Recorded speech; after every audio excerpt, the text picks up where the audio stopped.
America's first competition talk show. You're in the hub. Good day, welcome to the Hub. I'm your host, Joel Aaron, joined all this week by Vince and Steven. And yes, we're on the road, and we don't do this very often, but it's great to be doing it this way. Now, let me tell you, we have been following for the last week or so here Muammar Gaddafi and the Libyan president and what's been going on there on the heels, fast on the heels of Hosni Mubarak in Egypt a couple weeks back. And it's got some folks, journalists specifically, like one I'm pulling from here, suggesting that this administration has done something other administrations have not been capable of doing.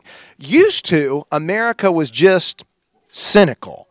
Now, America's foreign policy is both cynical and naive. It's kind of like saying, I don't trust you, but I don't know why I don't trust you. And it's just we've reached a new low, I think, here. But by the way, CIA Director Leon Panetta came out literally. I thought this was ironic. The day before Mubarak said that he was stepping down, he comes out and he says, we believe the Mubarak should step down.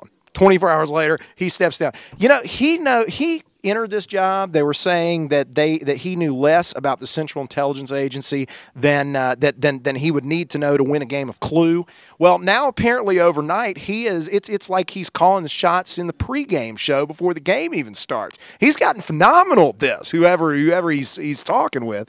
But guys, I want to just throw this out because we really, as a nation, I mean, we have found it. I wish we could go back to the days, honestly, of George Washington's final farewell address, saying that we do not need to get involved in international skirmishes any more than we have to. Staring down Thomas Jefferson, who wanted to get into the Bloody Mary War with France, and eventually having to send Ben Franklin to retrieve Thomas Paine for loving it so much, romanticizing it, and ending up in jail in France. But we can't really go back to that now because as a nation we are the biggest kid on the block. We're the world's only superpower. Are we not hurting ourselves by sending so many mixed messages and being so panty waste about our foreign policy, Vince? Well, you contrast what's going on right now with back in the early 1960s when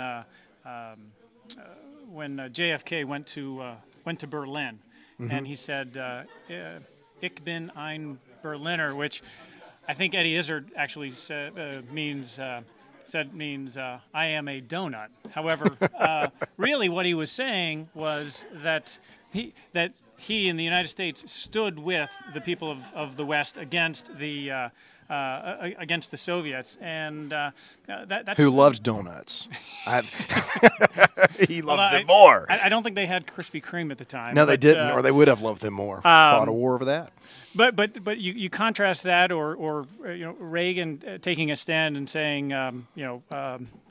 Gorbachev, tear down this wall. Yeah. To this the administration that we have now, the president, where repeatedly throughout this process over the last few months has been consistently behind the curve, and with what's going on in Libya, you look at the administration and the president saying nothing essentially for a week and a half. He's almost apoplectic. I mean, you've got every other major world leader has come out and denounced Gaddafi's raids and his tyranny and his violence, specifically by name. Right, exactly, by name. And so you look at this, and so last week the president made a speech. However, he didn't specifically mention Gaddafi, I think. But interestingly, the administration said, well, the reason why we did that was because we had to protect the Americans that were on the ground. Well, it's pretty bad when the United States, the sole superpower on the planet, they can't get their guys out. But and Stephen, I've got to say, I mean, shouldn't it be easier to come out against Gaddafi than even Mubarak, because you don't have all this existing baggage. Yeah, I mean, think so. We've been an ally with Mubarak, kind of a wink, wink, nod, but I mean, we're sheer apoplectic on this. But I really do think when you look at the administration, this is what we voted for.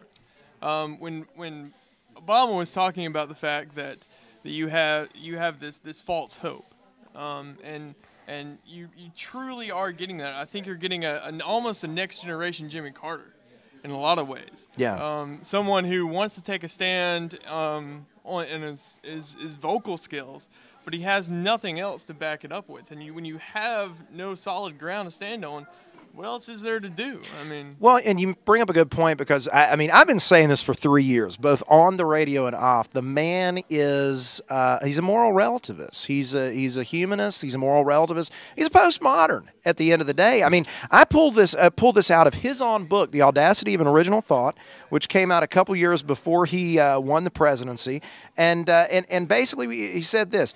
He said, what our deliberative pluralistic democracy demands, his words, is that the religiously motivated translate their concerns. And he's talking about religion in this context. They should translate their concerns into universal rather than religious-specific values. It requires that their proposals must be subject to arguments and admissible to reason, almost by definition. Words of President Barack Obama. Faith and reason operate in different domains and involve different paths to discerning truth. So in other words, why should we be confused that the man is confused about which moral claim to make on foreign policy, world affairs? I don't think he's confused. He's not confused. I think he believes clearly that everything is relative, and that because of that, the United States is not superior to anybody else. The United States is not better than anybody else, and so as a result, it's not our position. It's not. We shouldn't be leading anybody. We shouldn't lead anybody. We shouldn't tell anybody what to do. And as a result, you've got events overtaking this incredibly important part of the world, both important for us and just in general. And it's not us. We're nowhere to be found. Everybody else is leading except us. Well, and here's the thing. I mean, the United Nations Human Rights Council right now, which meets in Switzerland, had their meeting last week, and literally they just said recently that, lo and behold, we need to applaud Libya, pat him on the back for all of the benefits that he's because at the end of the day, Libya is a bastion of human rights, and they actually now Gaddafi is a member of the United Nations the Human Rights Council, which is kind of like me calling my mother and saying, "Mom, I just blew up a building. I'm holding 5 people hostage, and I feel really bad about it. What can you do for me?" "Well, honey, I still love you, and it's going to make you a better person." Well, that's the point. I mean, you've got embedded into the situation the very guy you're trying to render judgment on. It's kind of like your mother. She's not going to render an honest judgment on you. She's going to love you either way. Vince? I mean, you're Vince. Steven, what do you think? You hit on a awesome topic, and you're exactly right. My mother, she believes so. Oh yeah, yeah, absolutely. But yeah, I mean, you're right on cue when you talk about the fact that, and I can't help but think that when you go back to this administration and what they stand for, I can't help but think that who was it that said hope is the excuse to hope is the excuse, to do nothing. Yeah. And I can't but help think of that line when I think of this topic over and over and over again, the fact that there is no solid ground for these people to stand on, or for this administration to stand on. Or for anyone on the outside to interpret how they do stand or don't stand. I mean, you can't make reliable foreign policy when one minute you're trying to levy sanctions and be hard and be a badass, and the next minute you're out to lunch, while the rest of the world has a clear vision for what you need to do. Either way, we've got to do better. We've got to be stronger, because this is less and less. We'll see you tomorrow.